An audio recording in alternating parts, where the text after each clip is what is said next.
We want to start our Museum Midday by recognizing that the Tongass Historical Museum and Totem Heritage Center are located on the traditional lands of the Tontiquan and Sanyaquan people of the Tlingit First Nations. We're grateful for the opportunity to live and learn here in mutual respect and appreciation. In the course of his long life, Bruce Johnstone was a hunter, trapper, guide, prospector, fisherman, logger, mill worker, and teller of amazing tales about his experiences. Raised in the forests of British Columbia and southeast Alaska, he shot his first bear at age 12 while trapping for wolves, alone, in the wilderness that is now Misty Fjords National Monument. He began professional guiding at age 13. By 1935, Johnstone was already a legend when he encountered the moaning marauder of Cripple Creek. Bullets from earlier human encounters had cost the bear one eye and the right hinge of his jaw. Half blind for years, the bear carried 5 bullets in his head. As he moved through the dense southeastern rainforest, he emitted weird, spine-jingling groans, earning the nickname Old Groaner. Johnstone was already in his mid-20s when he killed the massive brown bear Old Groaner in 1935 with 3 shots fired from his .38-72 Winchester rifle.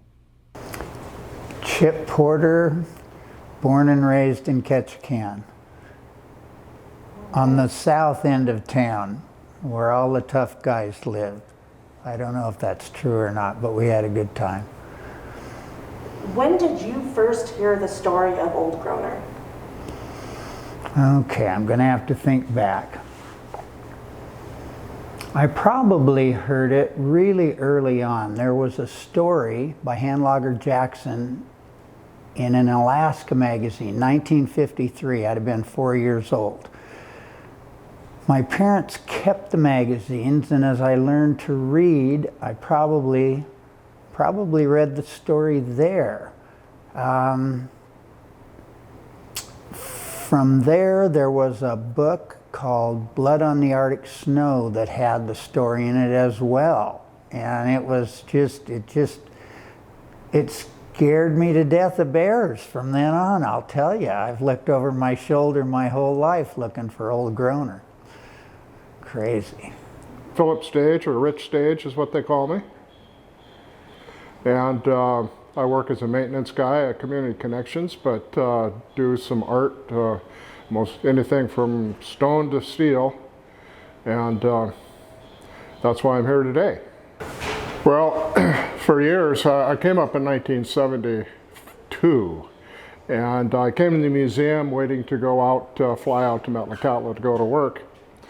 And I'd seen Old Groaner's skull in the museum, and I was just fascinated with the story and everything. Every time I'd come back to the museum, I'd look for the skull and reread the story.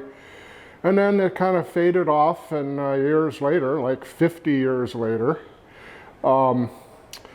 Steve Villano came and asked me if I would be interested in making a sculpture for the museum of Old Groaner. So I had a mouthful of food, and kind of apparently he interpreted that as a yes, and here I am. I spent about 6 months doing the sculpture, and we got it over here.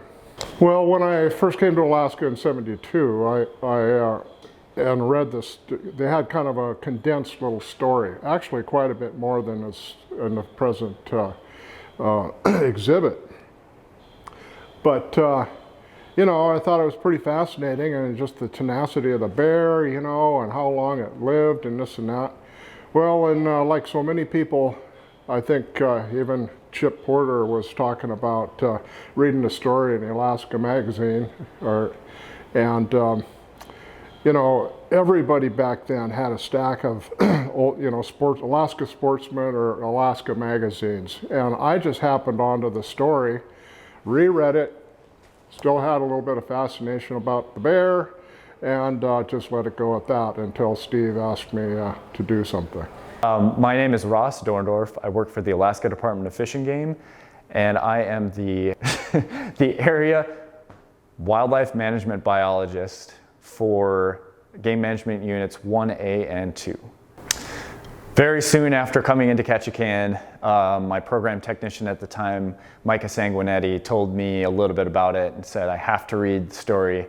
and I read it, and it was pretty attributable to how tough bears are. I think of, you know, the pain and agony that Old Groaner was in, and the fact that it might have been kind of a saving grace to be put down quickly and have that pain go away. But he certainly inspires a lot of awe and mystery about Alaska and the mainland, and times where people were doing anything they could to make some money and jumping on the gold bandwagon for Alaska. So a very interesting story. Both articles and the Alaska Sportsman do a really good job of kind of alluring you to the story of Old Groaner. So.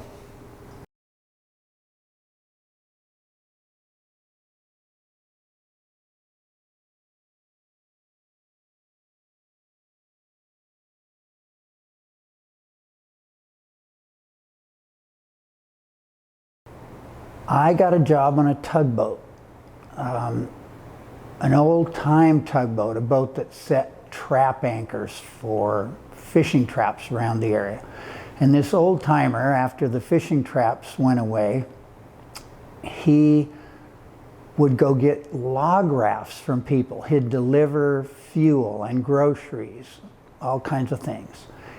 And we pulled into a bight where there was a little float house one afternoon. And here was this tall, skinny man, older man, mid-60s, met us at the boat, told us that his wife had just chopped her finger off and had flown to town.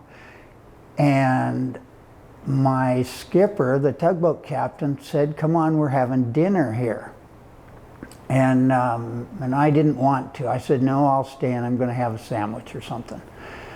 And Harkey, the tugboat captain, came back and he said, "Come on, we got dinner." And I was embarrassed. My family just didn't go to other people's houses at the time. And he said, "It's Jack Johnstone." He said, and he explained to me, "This is Bruce Johnstone, who killed Old Groaner's, this is his brother." Well, man, then I went in right away, met Jack, hit it off, was just wonderful. And we got really close. It was a great way to meet the family, and so from that point, I didn't meet Bruce Johnstone, the man who killed Old Groaner, until my new friend Jack had passed away. And we were up at the cemetery up at Bayview, and I was on one side of the casket, and Bruce was on the other. And he just took me under his wing. You know, I was just a young guy. I was 20 years old, 21 years old. And it went from then, it was just great. I went trapping with him and just did all kinds of things. So, yeah, when I first met Bruce, really met him was after we buried Jack. And trying to think back, he was dressed up a little bit that day, but for the most part, Bruce dressed in, like suits of khaki, but it was gray instead. It was kind of like, what a janitor might wear. That was what his wife dressed him in all the time. And that was the Bruce that I saw. And he was always clean shaven, always looked the same to me. And then I went trapping one late fall with him. And all of a sudden, a beard started coming out. And all of a sudden, he was wearing scruffy old clothes, and he just became who he really was. I mean, a guy that was happy out in the woods. He was just a great guy. He was so smart. He knew things that you wouldn't think about. So he would look at Deer Mountain, or let's say it snowed in March, and everybody had been complaining because there wasn't enough snow. And I'd say, well, that, snow on the mountains, a lot of water. This year we don't have to worry about water. And he'd say, no, the snow was late. You need an early snow so it can pack into ice. So the ice will hold throughout the summer. And he just knew things that he was sharp. He lived for a long time behind the island in East Beam Canal. They lived in a place called Handlogger Cove. They lived at a stream in the summer in Rudyard Bay. And they hand-logged. They trapped in the winter. It was a tough life. It was really tough. The boys, there were, it's hard to say how many kids there were actually. I can't remember actually. A couple of boys were lost early on. But they lived in these rough cedar shacks that they built with split shakes for roofs, and just amazing. I remember the girls, in a photo I have, the girls' cabin says Coral Gables, which came from an early movie, I think. Like the Rhett Butler, I'm trying to think of the guy's name, that was the actor at the time, but Clark Gable, right, thanks. The father, and this is kind of interesting, because we have the pandemic. The father caught the Spanish flu in whenever it was, 1918, 1919. I remember that, reading about it, and the boys really had to put in extra because Daddy Johnstone, as he was called, he was sick. And it really took him down, took his energy. And we're talking about a monster man, a great big man. Jack was 6'5", so I would imagine Charlie was 6'6" or 6'7", and big, strong looking guy. The mom was a tiny little woman, Dora. They had come across the country together, and they kept coming up the inside passage logging, and somebody would move in and the Johnstones would pick up and move a little further, until they got to Alaska. They lived in BC for a number of years, and a couple of the boys were born there. I believe Bruce was born in Canada. But they ended up behind the island here and became really well known for their skills. They were really good. They were wonderful storytellers, I gotta tell you. I don't know how much time we have. Can I tell you a little story? So Bruce and I are on the Unic River, and we are staying in a cabin, but we did a trap line. So our trap line, I'm following Bruce, he's showing me what to do, how to make marten sets and so on and so forth. And we get to a cabin, and this is just how sly these guys were and how fun they were. We get to a cabin, and the cabin is very short. It's very small. The doorway is maybe, 4 feet tall. And Bruce tells me that this is Blue River Shorty's cabin. Blue River Shorty, he tells me all about it. Blue River Shorty built this cabin. He didn't need to build a big cabin because he was so short. So great. So I fell for it. I believed it. I believed it for years. And one time I went back there and the cabin was shorter. It was a couple logs shorter. And what was really happening, and what I really found out, was the Johnstone brothers had built that cabin, and they had built it on the mud flats. And as the years went by, the bottom logs rotted away and that little cabin just sunk right down. I couldn't believe it when I found out the truth about it. But you know, after a while, although it took me a while to learn that truth, after a while I learned to watch those guys when they were telling a story. And they would get this grin on their face and a twinkle in their eye, and then you had to watch out. You know, you knew they were pulling a fast one on you.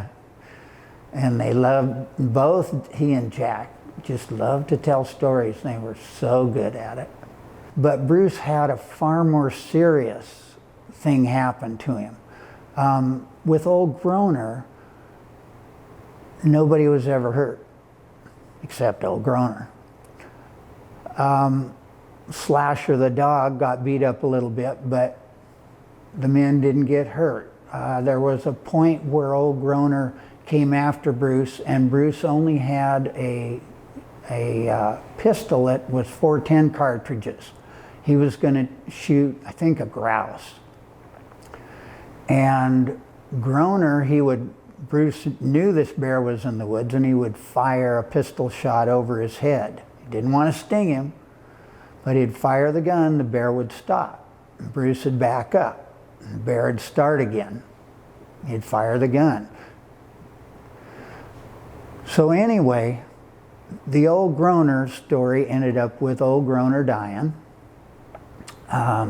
They had to cut the head off with an axe because the knife wouldn't do it. The skin was so hard, the hide was so hard. They took a paw and the head down to the Matney Ranch. The Matneys were people who had homesteaded the flats at the Unic. And the one thing, the bear paw, I'm getting ahead of myself or behind myself here, but the bear paw was used as a doorstop for years. Josephine Matney pickled it or something and made this thing with this bear claw. And it was there for years until their house burnt, and then it was lost. But back to Bruce. Bruce was attacked by 3 bears, and he was mauled terribly, and he almost died. And that is the story that I really heard the most from Bruce. We'd love to ask you some more about your book that just came out. I know their story takes place in it, but if you can tell us a little bit about the larger book itself, and then how the Johnstone story also plays out in your book. So Marcia Canoyer, a friend of mine who lives here in Ketchikan, I asked her about helping me with my book. And we started out, but she had other things going on, but she did read one of my stories. She read several of my stories, and she did read one of my stories, and she said, this is where the book needs to start. This should be the beginning of the book. Well, it was the story about meeting Jack, finding out that Boo had got her finger cut off that day, chopping kindling, listening to stories that night. And so I did use that. And I had started out writing a bunch of stories that were just, there wasn't much direction to them. There was a story about Ed Todd. There was a story with Jens Jensen in it. These are old timers that are gone now. But when I finally figured it out, I did a timeline. So from it starts when I was about 19 years old. And there is a story with my wife, Deb, in a compilation about wolves. But other than that, it goes from when I was 19 to the late 90s, I guess. I always kept a diary. Mary Henriksen, who's a local artist here, pretty famous in her own right, she told me I should keep a diary when I went off on this first trapping trip with Bruce. And so I ended up keeping a diary from then on whenever I went on a trip. Maybe not a trip to Hawaii, but a trip out in the boat, a trip climbing, a trip hunting. All those things I wrote down. Fantastic. So a lot of the time, I mean, you know, people come to the museum, whether it's visitors off a cruise ship or, you know, kids on a tour. What would you like their takeaway to be when they read about Bruce Johnstone and Old Groaner? What would my takeaway be? Well, I think it's exciting. It's something they'll never experience. There's nothing more horrifying to me than listening to a brown bear huff and puff in the brush. It's pretty much gone, that lifestyle. People don't live out in the woods much anymore, and they don't earn their living out there very much anymore, and what logging there is big companies. So I guess I hope they see that there were people that did it, and they were pioneering type of people, and they were tough people, but they enjoyed life. And I remember Bruce telling me something one day. He talked about a man here in town who was very well known and who had become wealthy. And I won't say his name, of course. But Bruce mentioned him, and he said, "You're richer than he is." And I said, "What do you mean?" He said, "You have lots of friends." And that's what his father had told him, that that was what life was about, and that your riches came with the people you knew. So maybe they'd pick that up, I don't know.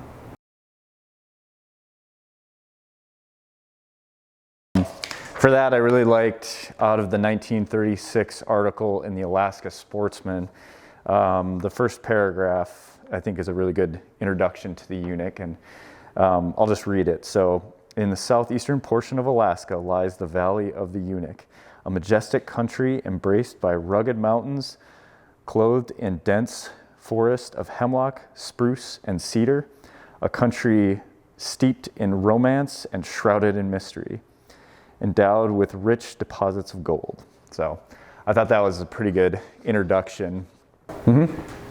So can you tell us a little bit about the Boone and Crockett scoring system and how information about a bear skull can offer insight or data about their physical size? Sure. So Boone and Crockett was started in the 1800s. It was one of the oldest conservation organizations created. They are probably most famous for their record book keeping, and when an animal is harvested through use of a firearm or picked up and brought in for measurement, they take measurements on different species in different ways. With bear, it's typically used, they use the total length, so they're measuring from bone to bone, from the front to the back, and then they add from side to side. And that's what our typical measurement is for management purposes as well. And that gives you a general idea of the size of the bear and the age. It's not a perfect one-to-one ratio by any means, but for what we do in the department, it works fairly well for what we call management objectives. And there's different management objectives depending on where you are in the state. But for Boone and Crockett, it's a way to judge the size of the trophy. It's kind of a general a relationship. So with some of the data that I have available to me through the department, I've looked at skull size versus age, and it really differs. Some bears just have different genetics and they have bigger heads versus some have smaller heads that are, even though they are old. So, but is it a pretty good relationship? You see it climb through the age of the bear when the size increases. And for example, Old Groaner was a pretty large bear, especially for this area. And I think he measured around 28 inches total. That would be the length and the width of the skull. And with that, I would imagine it would be somewhere in the teens to 20s based on that. But again, it varies quite a bit, just depending on a bunch of different factors, including genetics. And you brought a healthy bear skull today to show us, and to compare directly to, Old Groaner there. So if you can kind of just go over some of those, healthy versus unhealthy. The biggest difference is right away you notice the right side of the face is fairly incomplete. And on a healthy bear, you can see you have this large arch on the side, whereas on Old Groaner you can see that's absent. What that is called is the zygomatic arch, and there's two pieces to that. There's the squamosal, which comes from behind, and you can see there's a ridge right here that separates the two bones, and then the jugal in front. And you can see that the complete bone of the zygomatic arch is missing from Old Groaner, and that was, according to the stories, taken off by potentially Jess in 1923, I believe. So through shots with a firearm and old wounds. And you can see on Old Groaner that those portions of the bone have grown over. And also on the lower mandible, you can see there's usually a nice smooth surface that meets with the skull itself, and on Old Groaner it's very fragmented and rough. So the groaning of Old Groaner was definitely for a reason. Also the teeth, you can see, as they mentioned in the articles in 1936 and 53, they mentioned that they are very worn and they are from older bears, and that is definitely true. The wear on teeth comes from both age and just use, but then also from what they're eating. So regional differences in tooth wear are to be kept in mind when talking about the age of a bear. So this bear has a lot less tooth wear and is probably a little bit younger. And compared to Old Groaner, looks a lot better, in much better shape. So that's something to that really differentiates Old Groaner from a lot of other bears. So Old Groaner knew the landscape and was successful in finding resources to survive, and despite the pain and agony associated with the injuries, definitely had a long, good life. Yep. Despite the injuries, Old Groaner was a brown bear that was very tough, and all bears are very tough. They can sustain injuries but have long-lived lives as Old Groaner did. So despite injuries to their teeth, their jaws, they can still kind of push forward. And bears are amazing and capable of surviving with all these injuries and hardships, because they also are able to feed on so many different food sources. So they are as much an omnivore as we are, and a lot of their food does come from vegetation. Not only vegetation, but things like salmon and carrion from deer or moose in Alaska, and a lot of roots and other things that they'll dig for. And that's one thing I also brought a claw to show, is how long the actual claw is. And this is because brown bears evolved as diggers. They dug for their food, and the long claws help with that, versus a black bear, which has a shorter claw, which is more well suited for climbing. So they are incredibly plastic animals, I would say, in that they can survive in just about any situation. And in Alaska, they survive anywhere from the coast all the way north to Utqiagvik. So, looking at historic data as to brown bear populations in our region, have there been changes since the time that Johnson and Old Groaner had their confrontation?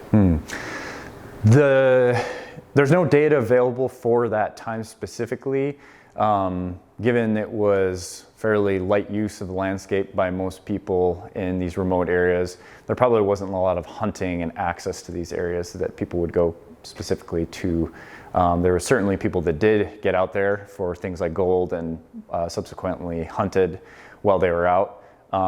But our latest density estimate for the Unic River drainage was done in 2007, and that showed that there were about 51 bears per 1,000 square kilometers.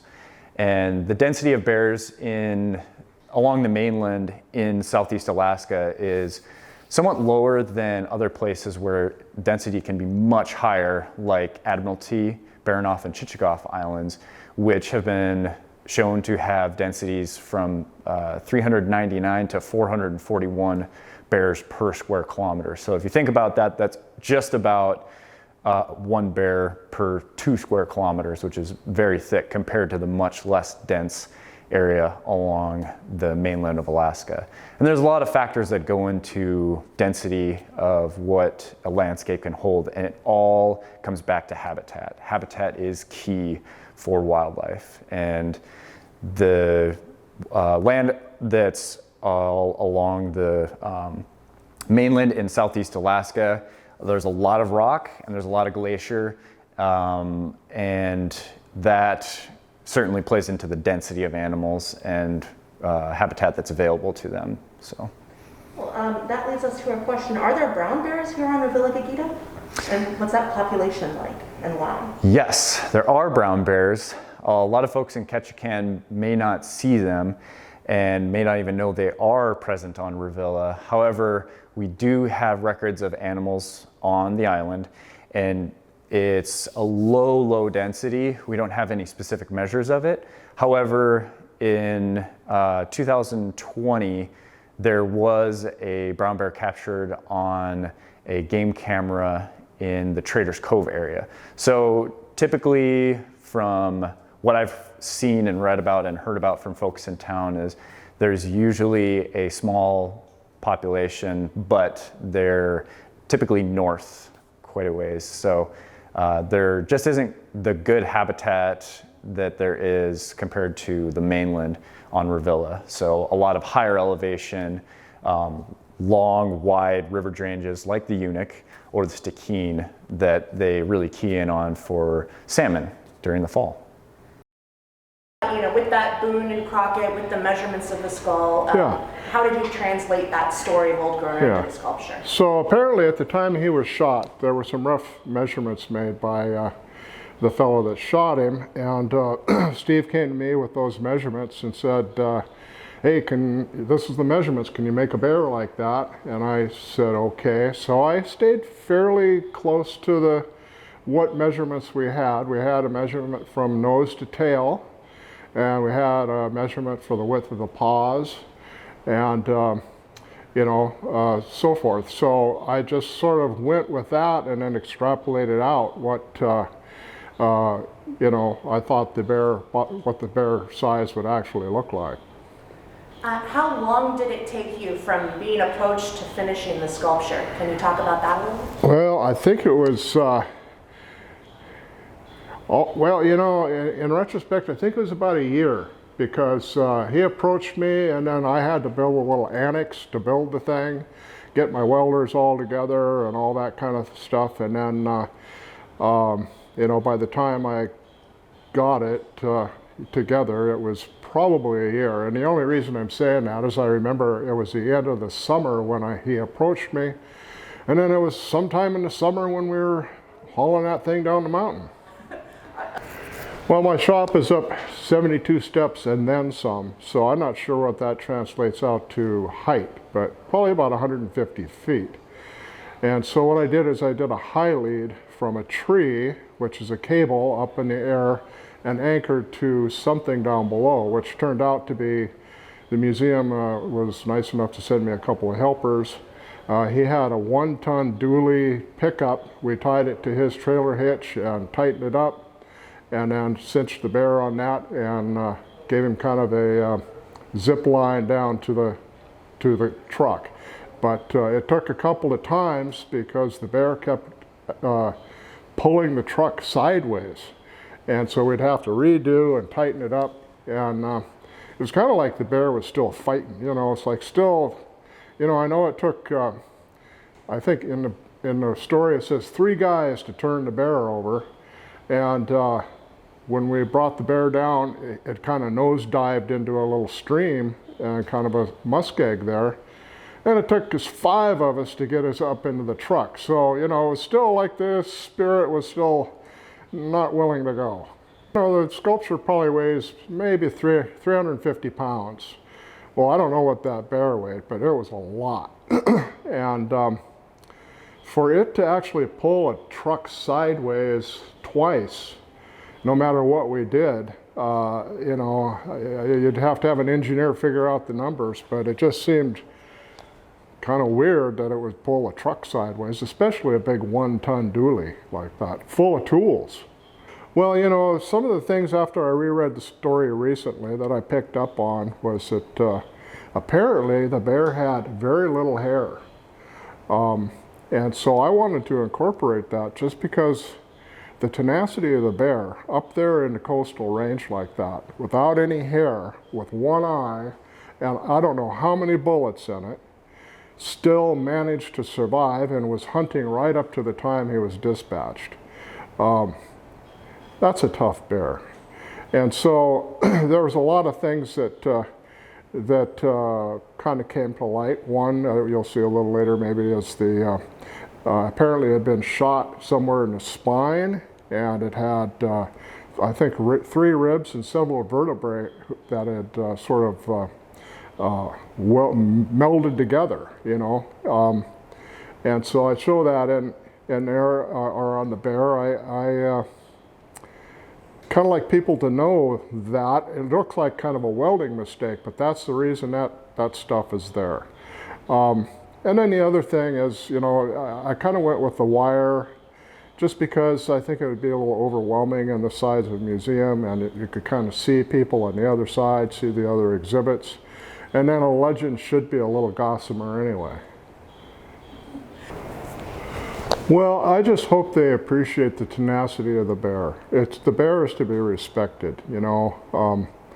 I've seen other articles, man killer and all this and that. And yeah, in fact, you know, humans are hard to unwrap, but they're soft in the middle. And so, you know, you can't blame the bear for doing what he was doing. And he made a mistake one time, and I don't know how many times after that he continued to try and find easy prey, which were guys around the campfire, I suppose. And I don't know, you know, if he ever went on to hurt anybody or anything like that. But for years, here he is out in the wilderness with all these handicaps and everything, and he overcame every one of them. And was in tremendous pain, the poor thing. But he came out on top, and he died doing what he wanted to do, or what he needed to do. And I think we can all kind of take a little lesson from that. You know, there's a lot of adversity we're all having to overcome, and you know, it's just a good example of, you know, what you can do. Yeah. Were there any other stories or information you'd like to share about the creation of the sculpture, what that was like? Well, hauling all that steel up the stairs wasn't easy. And hauling the bear down wasn't easy, but it was all done. It was kind of fun, even though every day I was like, oh man, I got to go out there and weld on the bear, you know, and it was a push, but we got it done. All right, so the hair on the paws, these paws are a little over 10 inches wide. They're accurate to the original measurements. And then just because usually, you know, if a bear rubs or if they're, you know, maybe losing their hair or whatever, usually around the paws, it'll stay, and maybe a little bit up on the hump here and there. But each one of these was forged and hammered out, each toenail, and